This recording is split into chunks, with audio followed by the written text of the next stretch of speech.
Je m'appelle Drabo Mamadou Jean. Voilà quelqu'un qui a deux noms, Jean et Mamadou. Et le Mamadou m'a été donné par mes parents de mon jeune âge, de ma naissance. Et je crois que mes parents étaient des musulmans. Mon papa était d'abord issu d'une famille animiste, et dont son papa était vraiment, lui n'était pas chrétien, il était animiste, chef du village, chef de terre de notre village. Et ma maman, elle est issue d'une famille musulmane, d'une grande lignée musulmane depuis, je ne saurais pas comment noter cela, mes arrière-grands-parents, mes arrière-grands-parents étaient tous des musulmans et tous des imams. Bon, je vais jeter les par mon témoin parce que c'est très long. Tout a changé en 1914 parce qu'un de mes grands frères a donné sa vie au Seigneur. Il s'est laissé passer dans notre village à Tougan. Et c'est cela qui m'a révolté. Un frère que j'aimais. C'était la personne sur qui on comptait. Et nous croyons que c'est celui-là qui allait sauver la famille. Et ce dernier, il est devenu pasteur. Les gens le reconnaissent à travers le monde. Il s'agit de Mamadou Philippe Karambéry, qui est un cousin direct pour moi. Donc, quand il a dit qu'il a donné sa vie au Seigneur, j'ai décidé de m'opposer au christianisme. Et c'est là que j'ai décrété une guerre ouverte contre les chrétiens. Je suis reparti à Nouna en 1915. On m'a nommé chef de troupe du scoutisme. Donc, c'est là. Tous les musulmans qui étaient scouts, je leur imposais maintenant de prendre la promesse de servir Dieu en imposant la main sur le Coran. Alors que moi, j'avais fait sur la Bible, ça ne m'a rien dit. Mais avec le salut, la conversion de mon grand frère, j'ai dit c'est pas possible. Je ne me permettrai plus jamais qu'un musulman puisse se convertir à ces chrétiens-là, au christianisme. Et c'est alors que le combat a commencé. Alors j'ai convoqué tous les musulmans de la 6e jusqu'en terminale et je leur ai dit, il n'est pas normal qu'en tant que musulmans, ils viennent dans un établissement chrétien, ils ont une chapelle, chaque matin ils prient, nous les musulmans n'avons pas la place. Alors comme était le délégué général, je suis allé voir le frère directeur, un homme pieux, un homme que j'admirais, qui m'aimait d'un amour que je ne comprenais pas. Moi je l'haïssais, mais lui il m'aimait, mais je ne comprenais pas. J'allais voir ce frère directeur-là, il était vraiment âgé. Il dit, nous voulons une mosquée pour les musulmans. Il dit, mais Mamadou, depuis que nous on est là, les musulmans prient partout, mais nous n'avons jamais demandé une mosquée. Il dit, mais comme moi je suis le délégué général, mes camarades m'ont dit qu'ils veulent une mosquée. Alors que c'est moi-même qui imposais. Puis j'avais formé la communauté musulmane, j'étais moi-même le président de cette communauté, en même temps délégué général de l'établissement. Une semaine après, ils ont donné la mosquée. Et j'étais moi-même devenu musicien. Puis j'avais l'habitude de faire cet appel du village. Donc quand je suis arrivé là-bas, tout le matin, avant que les chrétiens sonnent la cloche pour inviter les fidèles catholiques dans leur chapelle, moi j'étais déjà là à lancer l'appel du muezzin pour inviter tous les musulmans. Bon, je vais sauter les étapes, on va voir les étapes. Bon, que les choses sont passées comme ça, je ne vais pas rentrer dans les détails, c'est tellement long. Donc, au moment où j'étais en train de combattre le christianisme, je me suis revenu, c'était en 77-78, avant qu'il y en ait en 78, que le congé de Noël, et le 24, le 25 dans la nuit, alors je suis allé au village pour les congés. Et c'est là où le Seigneur s'est révélé à moi. En pleine nuit, je ne comprenais pas, c'est là où j'ai fait un rêve. Et là, j'étais sur une grande voie, une voie large.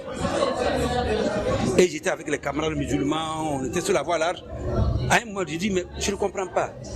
Depuis longtemps, nous sommes une voie large, mais nous n'arrivons pas à la fin. Et brusquement, j'ai vu un petit chemin là, un sentier. J'ai dit, mais voilà, on est fatigué sur cette voie large là. Suivez-moi, on va prendre le petit sentier. Les gens du drapeau, ce petit sentier là, nous tous on ne peut pas être à l'aise sur ça. On dit non, je dis venez, on est fatigué sur la grande voie. Et je suis allé seul prendre cette voie là. Quand j'ai pris le petit sentier, à peine avoir fait quelque part, j'ai vu des anges qui louaient Dieu, qui adoraient Dieu.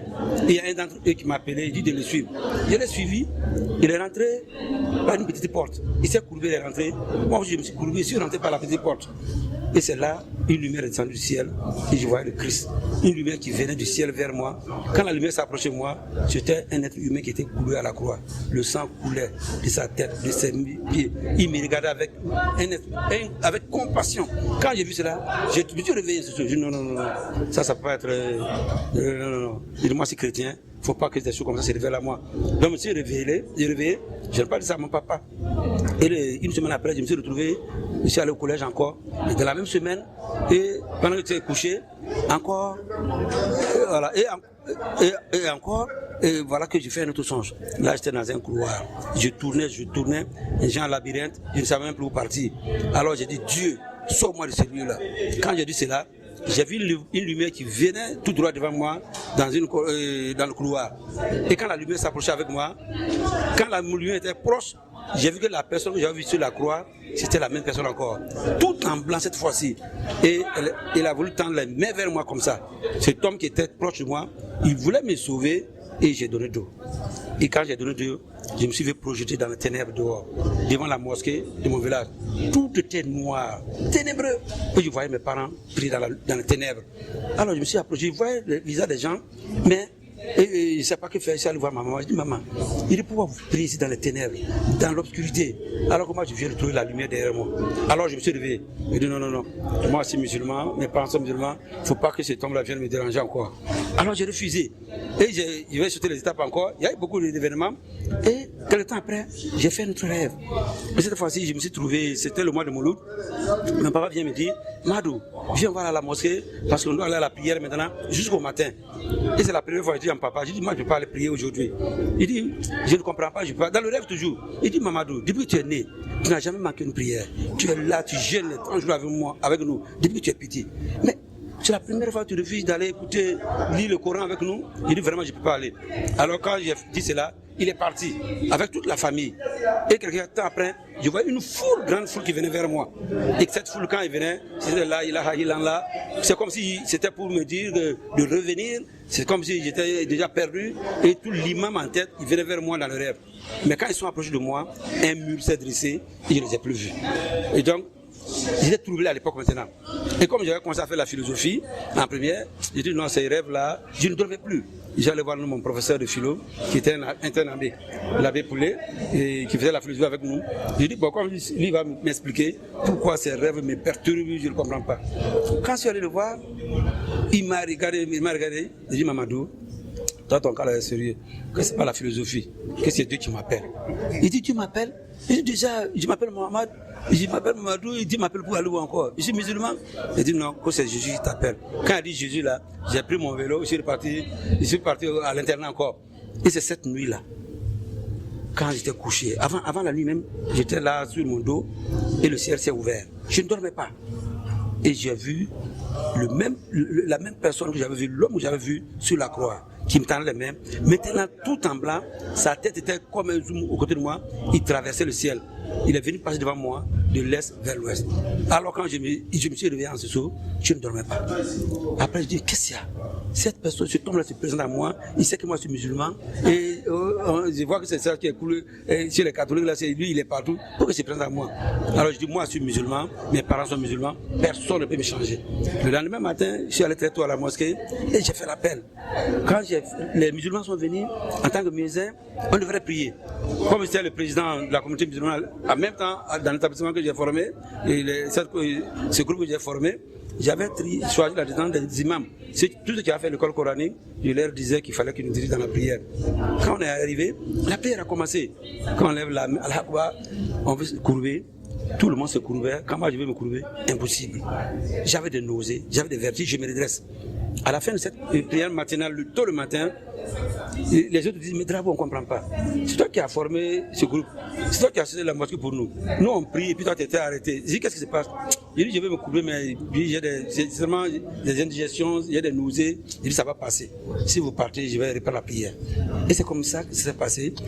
J'ai voulu faire encore impossible. Ils sont sortis impossible. Et ce qui s'est passé maintenant, toute la journée, quand les gens partent, je reviens seul, impossible. Alors que j'ai joué beaucoup au ballon, j'ai été sélectionné plusieurs fois à l'équipe nationale, junior à l'époque. Je m'en vais au terrain, je fais des mouvements, je me courbe. Je fais les mêmes mouvements pour arriver à la mosquée, pour voir c'est bon. Quand j'arrive à la mosquée, je lève la main. Quand je vais me courber, impossible. Les vertiges, des nausées, il faut que je me redresse. Et quand je me redresse, tout disparaît. Alors je dis, c'est pas possible. Pendant 5 jours, moi, fille de musulman, le nom du prophète, je ne peux pas mettre mon front à terre. Et je dis, c'est pas possible. Donc, c'est le dimanche, le samedi matin, comme il n'y a pas cours, je dis, après la prière là, il faut que je voie le vrai Dieu. Donc, j'ai sauté un peu quelques étapes. Donc, comme le temps passe, je dis, il faut que le vrai Dieu se présente à moi. Quand je suis à la mosquée, voilà, les musulmans sont venus, j'ai commencé la même prière, impossible. Et comme c'était comme ça, alors, j'ai décidé alors de m'enfermer seul dans la mosquée là. Le matin, tout le matin. Je dis, je ne sors pas dans cette mosquée, il faut que le vrai Dieu se présente à moi. Et quand les autres sont partis, j'ai dit, Dieu, si tu existes réellement, si c'est toi le vrai Dieu, dis-moi la réalité, c'est Mohamed. Tu m'amènes vers toi, ou mais c'est cet homme qu'on appelle Nabi Issa, qu'on appelle Jésus là, et que c'est lui. Pas les gens disent que c'est Jésus le Sauveur. Maintenant, Nabi Issa, je suis né là-dedans. Comme tu es le vrai Dieu, moi mon front doit aller à la terre pour adorer le vrai Dieu. Alors, voilà le dilemme. Si c'est Mohamed le prophète, je vais commencer ma prière et permettre que mon front aille à la terre. Quand j'ai commencé, j'ai levé les mains, j'ai fait la prière, quand je voulais me courir, impossible. La nausée est venue, les vertiges, je me suis redressé. Au même instant, je dis c'est Jésus le Sauveur, alors que mon front est en terre. Au même instant, les nausées, tout a disparu, et c'est comme si quelqu'un m'avait plié en deux, et mon front est à terre. Donc mon front était à terre maintenant, devant le Seigneur. Et ça m'a rappelé le premier songe quand je l'ai vu à la croix là. J'ai dit mais c'est pas possible. Je me suis redressé. C'est comme si un fardeau qui était tombé de moi. Et une joie, la joie que je n'ai jamais dans ma vie, m'a rempli.